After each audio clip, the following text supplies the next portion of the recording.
네, 남과 북의 정상이 내일 군사 분계선에서 역사적인 첫 만남을 갖습니다. 최대 관심사인 비핵화 합의가 어느 정도 수준으로 이루어질지도 주목되고 있는데요. 네, 이물출 경남대 극동문제연구소 교수, 봉영식 연세대 통일연구원 연구위원, 그리고 유용화 한국외대 미네르바 교수, 교양대 교수와 함께 자세히 살펴보도록 하겠습니다. 세 분 어서 오십시오. 어서 오세요. 네, 안녕하세요. 네, 남북 정상회담을 앞두고 여러 가지 해석이 나오고 있습니다만, 뭐 이런저런 건 떠나서 11년 만에 마주하게 되는 정상회담이기 때문에 그 의미가 있어 보이는데요. 먼저 이번 회담이 어떤 의미랄까요? 관전 포인트랄까요? 먼저 좀 짚어볼까요? 예. 이번에 남북 정상회담이 갖는 국제적 관심이라든가 의미는 연이어서 한 달 뒤에 북미 정상회담이 개최된다는 것입니다. 예. 기존의 어떤 북미 간의 핵 문제 또 남북 간의 문제에 있어서 이 핵폐기와 체제 안전 보장이 일괄 해결될 가능성이 높다.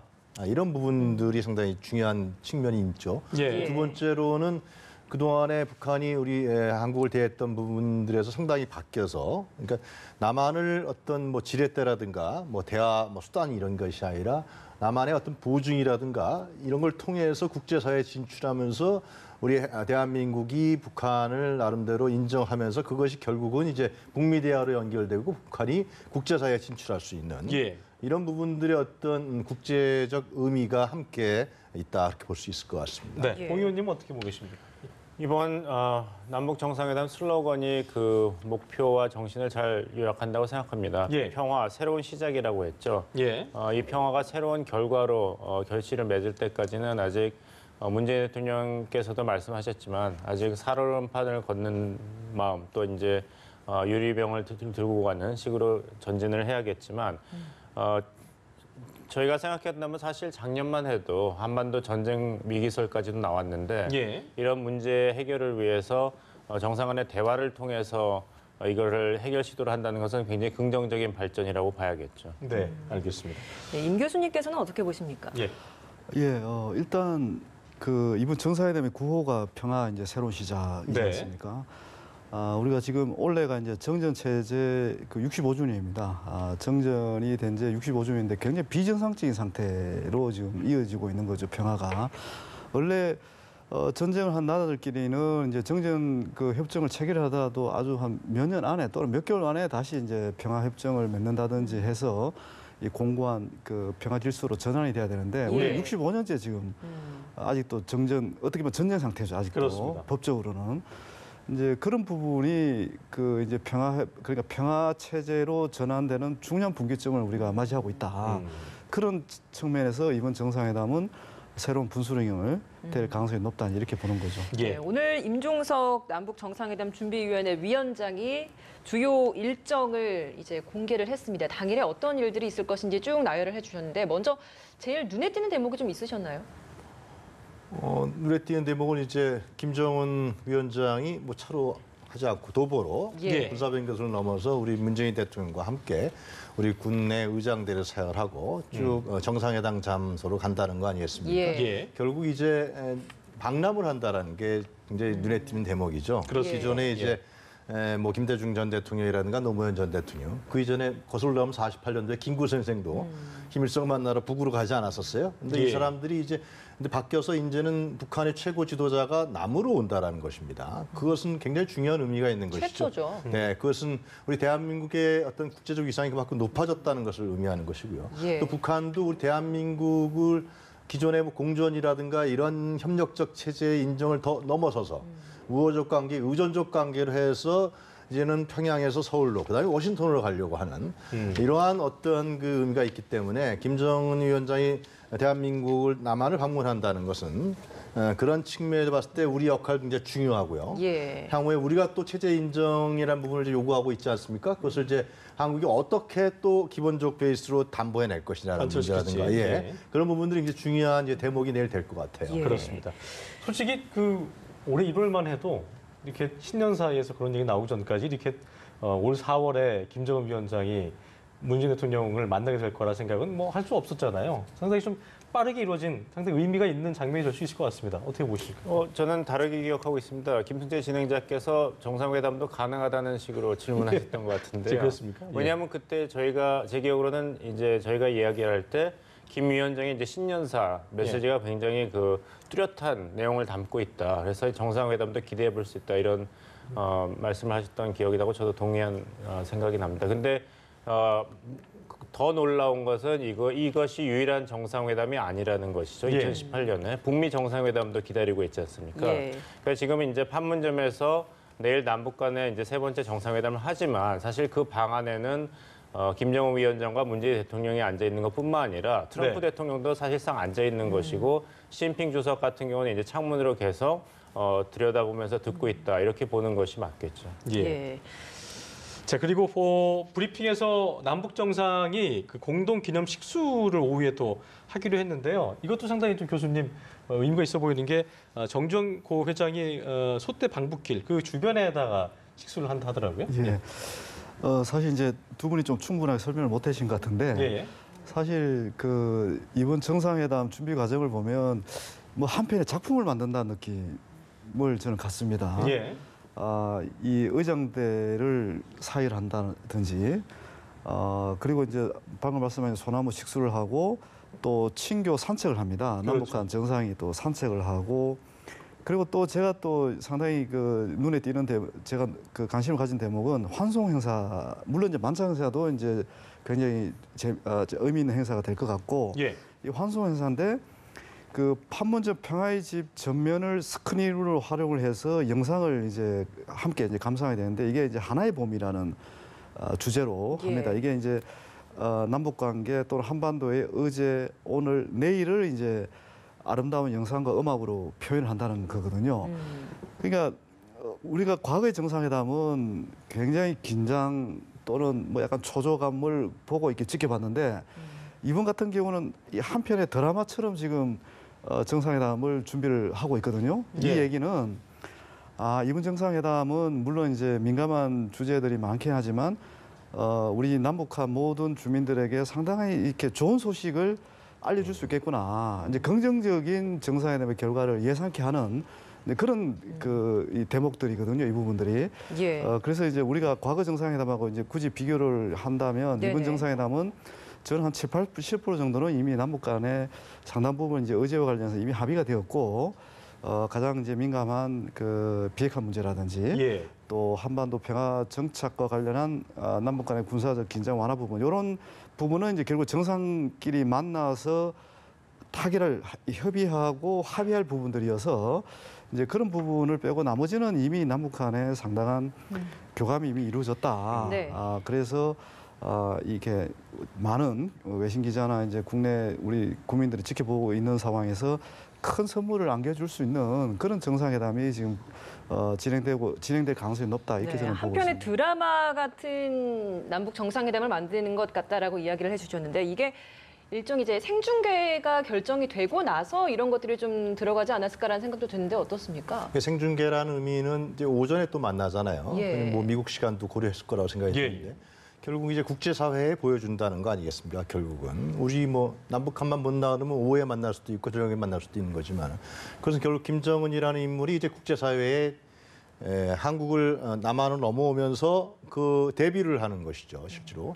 과거에 어떤 뭐 테러국이라든가 예를 들면 뭐 숙청하고 이런 반인권적인 최고 지도자가 아니라 세계의 국제사회와 함께할 수 있는 정상 국가의 지도자로서 나온다라는 것. 예. 그거를 의미해서 아마 여러 가지의 지금 뭐 교수님도 말씀하셨습니다. 우리가 의전이라든가 이런 드라마 한 것도 그러한 기획 속에서 각본이 짜졌을 거라고 저는 생각합니다. 예. 그래서 김정은이 우리 입장에서 봤을 때는 김정은이 좀 성공적인 데뷔를 해서 이후에 이 사람이 핵폐기를 하는데 그 핵폐기의 어떤 약속이라든가 언행이라든가 선언 이런 부분들이 국제적으로 신뢰를 가져갈 수 있고 또 우리는 그것을 체제 안정으로서 보장해 줄 수 있는 역할을 하는 이러한 부분이기 때문에 이 생중계의 의미도 결국은 상당히 국제적인 관심을 갖고 현재 핵폐기와 체제 안전 보장 이 두 가지 부분을 일괄타결하는데 상당히 중요한 요소로 다가갈 거라고 생각합니다. 예, 김정은 북한 노동당 국무위원장과 함께 오게 될 수행 비서 배석할 사람들도 이제 다 면면이 드러나게 됐는데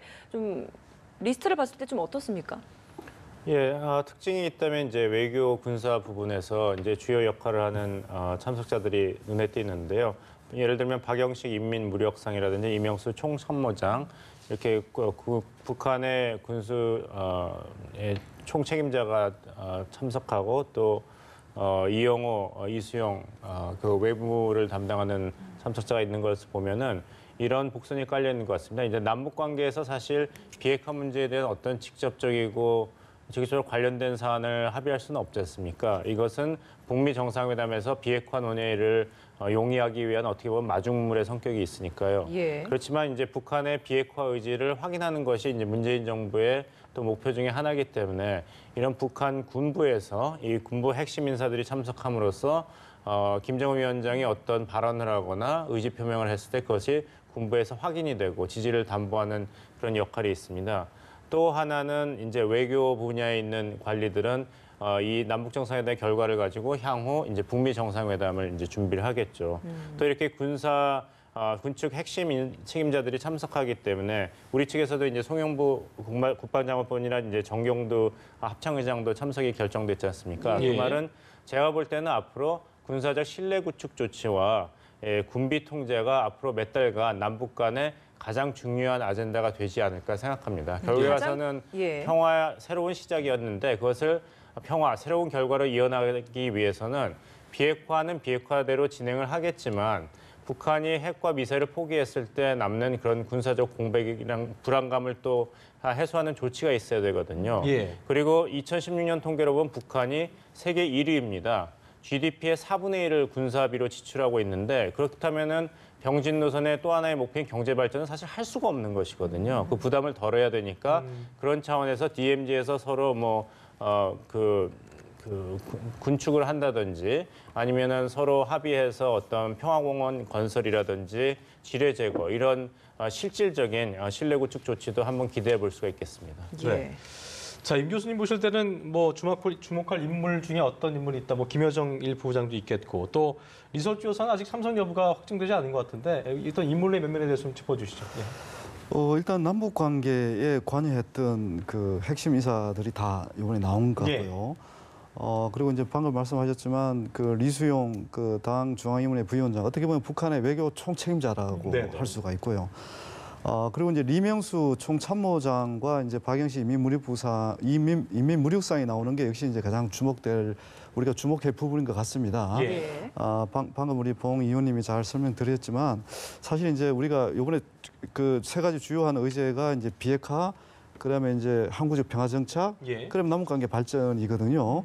항구적 평화 정착과 관련해서 이제 가장 중요한 부분이 남북 간의 획기적으로 이제 군사적 신뢰를 이제 구축하는 겁니다.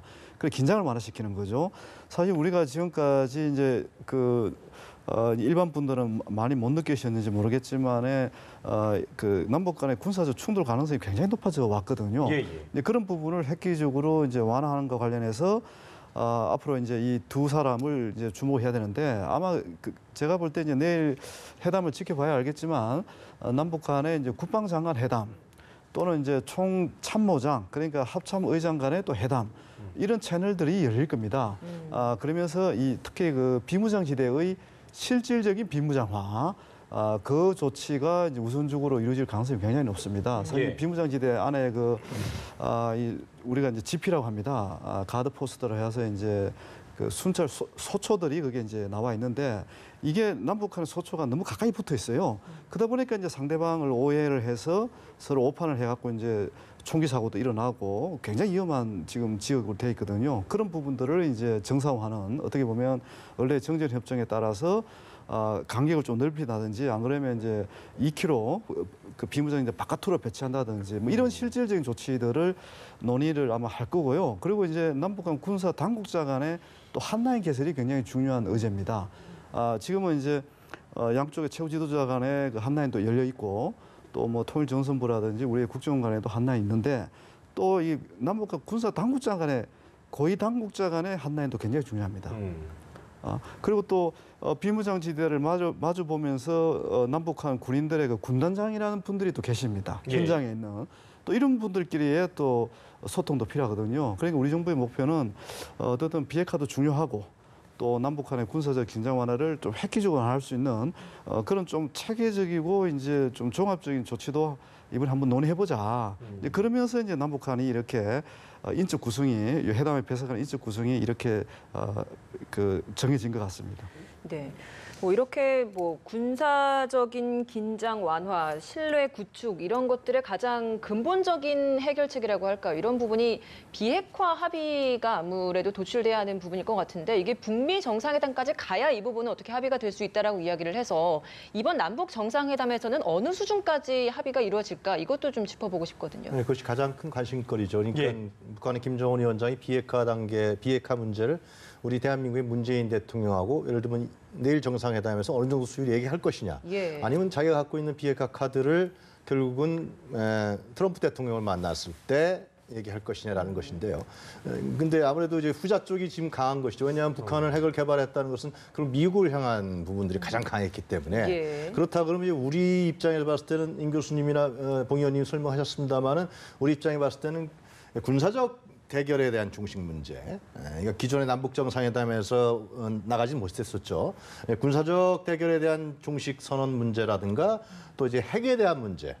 비핵화에 대해서 예를 들면 물론 이제 1992년도에 이제 노태우 정부 때도 우리가 남북 기본 합의서에 남북한의 비핵화 공동 선언을 하긴 했어요. 그때는. 예. 그러나 이번에는 이제 그런 어떤 뭐 선언적 의미의 비핵화 정도 선언은 분명히 할 것이라고 생각이 드는데 구체적인 핵폐기라든가 뭐 체제 안정 문제 이런 부분은 트럼프하고의 이제 일갈 타결로 아무래도 넘길 수밖에 없겠죠. 그러나 그 과도적으로서 그러니까 처음에 제가 말씀드렸습니다만 그 과도적으로서 결국 대한민국이 한국이란 국가가 그 핵폐기하고 체제 안전 보장 문제를 중간 과도적으로 어떻게 보장해 나가면서 구체적으로 진전 과정을 만들어내느냐. 이것이 이제 내일 남북 정상회담에서 상당히 가장 국제적으로 주목되는 일이라고 저는 생각합니다. 예. 예.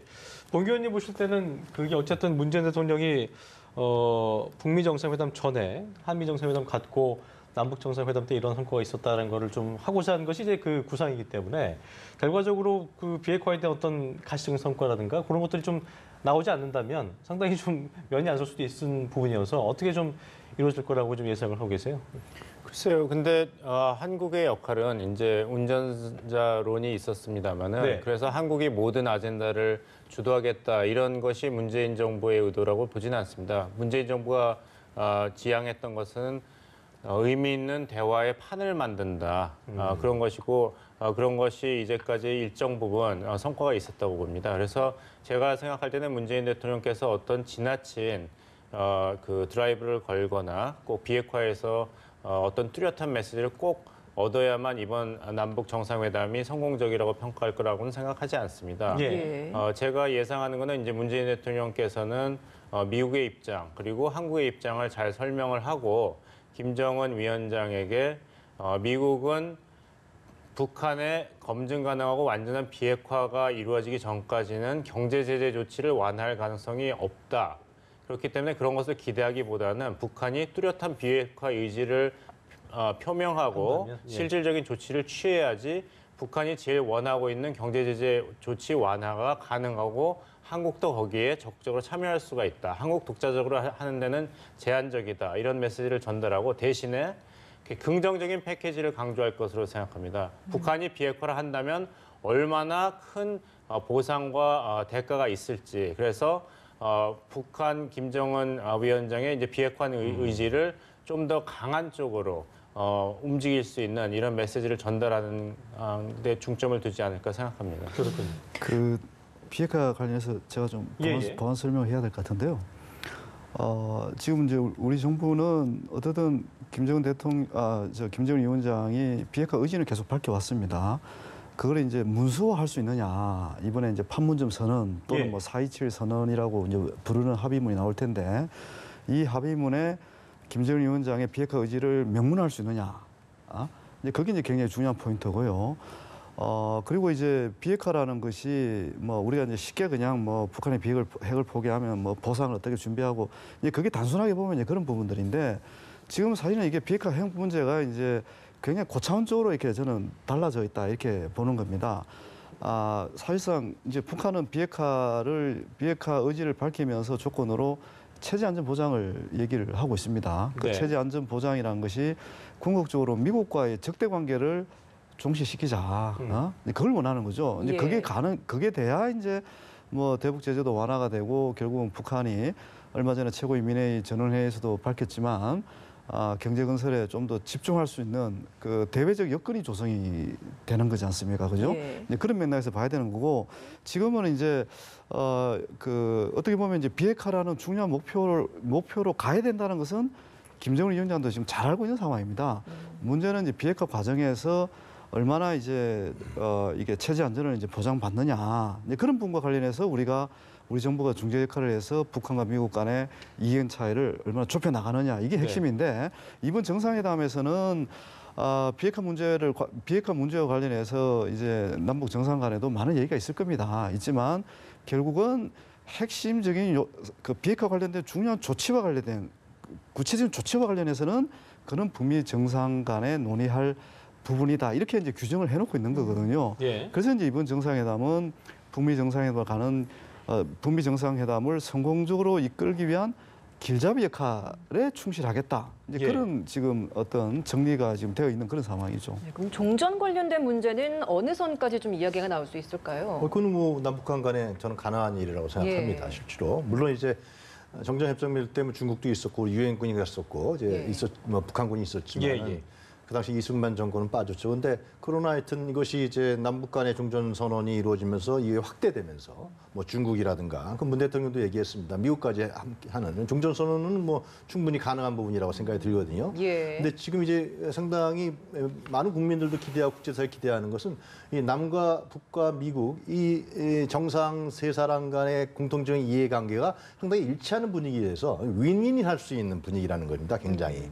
그러니까 북한도 이제는 국제적인 압박과 고립 속에서 결국은 이제 자신의 내부적 자원이 고갈됐기 때문에 그것을 해결하기 위해서는 외부의 국제적 지원이 필요하고 그 예. 선택의 시기가 왔다라는 것이 김정은 정권의 판단인 것 같고요. 트럼프도 마찬가지로 이번에 이 문제를 기존같이 뭐 선핵 폐기 이런 부분이 아니라 상호 체조 인정과 핵 폐기를 서로 교환하면서 뭐 중간 평가 선거라든가 이후에 자기 재임 문제 예. 이런 부분들에 대해 우리 대한민국 문재인 대통령 말할 게 없고요. 이런 부분들에서 기대가 있기 때문에 지금 여러 가지 부분들이 상당히 물 흐르듯이 현재까지는 진행되고 있기 때문에 중요한 것은 이제 내일 남북 정상회담 때 이 물 흐르듯이 흐름을 우리 대한민국 정부가 어떻게 잘 끌어내서 이 북한의 김정은 정권이 국제사회에 순조롭게 나와서 결국은 뭐 하여튼 뭐 지금의 뭐 중국의 뭐 개혁 개방 정책이라든가 구소련의 뭐 개혁 개방 정책 뭐 이런 얘기까지 나오지 않습니까? 그런 시기까지도 나올 수 있는 하나의 흐름을 만들어내느냐. 그것은 네. 이제 문재인 대통령의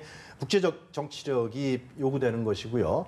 김정은 위원장의 또 의지가 관철되는 측면이 있다. 그래서 내일 남북 정상회담이 비핵화 선언까지는 안 나온다 할지라도 뭐 나올 수도 있겠습니다만은 굉장히 그렇게 중요한 측면이 있는 것이죠. 그러니까 예. 전향적으로 좀 구체성을 띠는 어떤 그 네. 대책이라든가 이런 것들을 내놓을 수 있을 거라 좀 보시는 거죠. 그렇죠. 굉장히 구체적인 게 나올 수도 있죠. 지금 나온 거는 뭐 예를 들면 남북 간의 통일 사무소 예. 그걸 뭐 판문점에 설치하느냐 아니면 평양과 서울에 설치하느냐 뭐 이런 얘기까지 나오고 있거든요. 예. 사실상 내일 이제 정상에 준하는 예우를 우리가 하는 거 아니겠습니까? 그리고 김정은 위원장이 대한민국 땅을 받는다는 것은 실제로 체제 인정을 사실상 해주는 거나 마찬가지거든요. 그리고 공동 합의문을 우리가 낸다는 것은 뭐 이전에 우리 남북 정상회담에서 공동 합의문을 사인을 했습니다만 예. 이러한 시기에 또 사실상 대한민국이란 국가가 국제 외교상으로서 북한이란이 여태까지 그런 적색 국가인 김정은 위원장을 체제 인정을 사실상 해주는 거예요. 예. 간접적으로 봤을 때는요. 예, 그런 부분들이 토대로 해서 결국은 이제 북미 간의 정상화, 국제적인 정상화 이런 부분들로 나가게 하는 하나의 중요한 초석이 내일 될 수 있는 것이죠. 예. 네.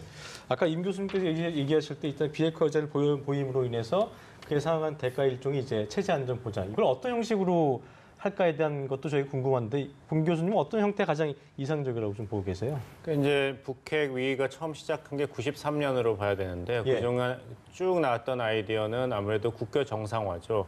미국과 북한 간에. 그리고 중국 학자들과 관대 일각에서는 그 선을 넘어서 미국과 북한이 군사 동맹 관계까지 발전하지 않을까 이런 예. 우려 섞인 전망까지도 하고 있는 소리가 들려옵니다.